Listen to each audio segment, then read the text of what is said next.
ini juga sudah tersambung dengan Kabid Humas Polda Jawa Timur. Ada Kombes Pol Jules Abbas. Selamat malam, Bapak. Selamat malam, Mbak Valen. Iya Pak, kami mendapatkan informasi bahwa Pondok Pesantren Al-Qazini ini belum punya izin mendirikan bangunan. Mengonfirmasi hal ini? Baik, Mbak Valen.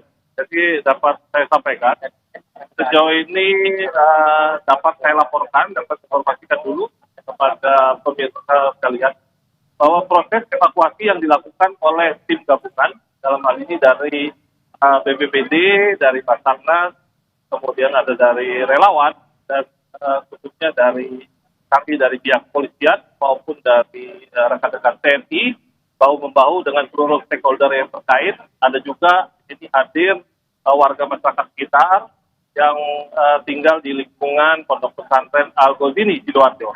Dapat saya sampaikan bahwa proses evakuasi sejak tadi sore ketika sedang berlangsungnya sholat azhar, khususnya kurang lebih sekitar pukul 15.30, telah terjadi bangunan pondok pesantren yang mengalami ambruk atau roboh pada saat sedang dilakukan upaya pengecoran. Nah, terkait dengan proses daripada perizinan, apakah gedung ataupun bangunan yang sedang dibangun ini merupakan kemungkinan besar, karena saya berada kurang lebih berkisar 10 meter dari bangunan yang ambruk, maka dapat saya sampaikan kemungkinan besar bangunan yang ambruk ini adalah bangunan baru, beda dengan bangunan induknya.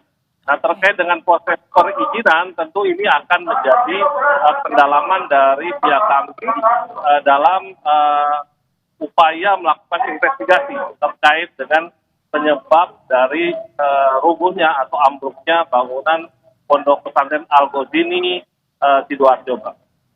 Oke, Pak Jules, tadi Anda juga menyampaikan bahwa hingga saat ini kepolisian juga berupaya untuk melakukan proses investigasi. Saat ini, apakah sudah ada saksi yang diperiksa untuk mendalami peristiwa ini? Baik, dapat saya sampaikan Mbak Valen bahwa sampai dengan saat ini seluruh petugas gabungan yang ada, termasuk juga petugas kami dari kepolisian, masih berupaya melakukan upaya-upaya evakuasi maupun penyelamatan terhadap korban. Karena kami menduga bahwa masih ada korban yang berada di reruntuhan. Sejauh ini dari data yang kami temukan ada sebanyak 79 korban yang sudah berhasil dievakuasi dan diselamatkan serta dirawat di 2 rumah sakit, yaitu Rumah Sakit Siti Hajar sebanyak 45 korban dan Rumah RSUD Sidoarjo sebanyak 34. Nah, kemudian data kami juga berkembang malam ini berdasarkan informasi terbaru yang kami dapatkan, pukul 20.30 sudah ada tambahan 4 korban lagi yang berhasil diselamatkan oleh tim evakuasi atau personil gabungan. Dalam hal ini dirawat di Rumah Sakit Delta Surya Sidoarjo. Demikian, Mbak Valen.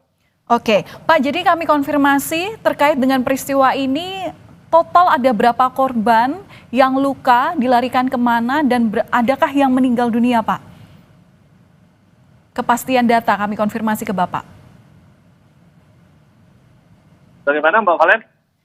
Kami ingin mengonfirmasi kepastian dari data korban yang saat ini sudah berhasil dihimpun polisi. Seperti apa, Pak? Berapa orang korban luka, dirawat di mana, dan adakah korban yang meninggal?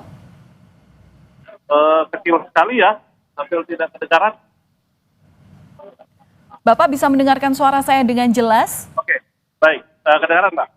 Iya. Gimana, Mbak? Nah, kami mengonfirmasi kembali, jadi hingga saat ini pukul 9 malam lebih 30 menit sudah ada berapa korban yang ditemukan dan dilarikan ke rumah sakit mana saja, termasuk juga bagaimana, benarkah ada korban yang meninggal dunia 1 orang?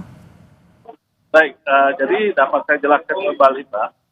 Sejauh ini data kami awal sampai dengan pukul 19.00 atau jam 7 malam tadi, ada sebanyak 79 korban.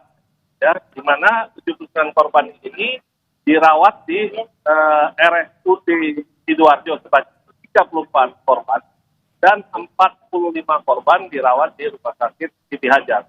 Nah, untuk korban yang di Rumah Sakit Siti Hajar ini ada 1 korban yang meninggal dunia. Jadi 44-nya dalam kondisi luka. Artinya mengalami luka, baik luka berat, sedang maupun ringan.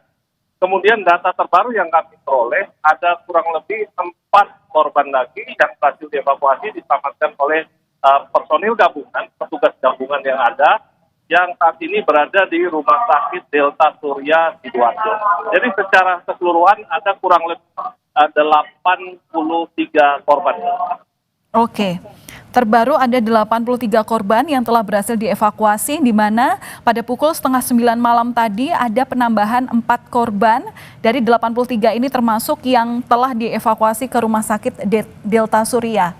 Begitu ya Pak ya? Baik, kami tentu masih menantikan seperti apa proses evakuasi yang saat ini dilakukan. Yang jelas saat ini fokus pada peristiwa ini adalah operasi penyelamatan dan juga evakuasi terhadap korban. Namun memang tidak bisa dipungkiri bahwa untuk penyelidikan lebih lanjut, investigasi terkait dengan kelayakan bangunan ataupun juga adakah dugaan daripada kelalaian, mengingat ini bangunan baru sedang dilakukan pembangunan begitu ya.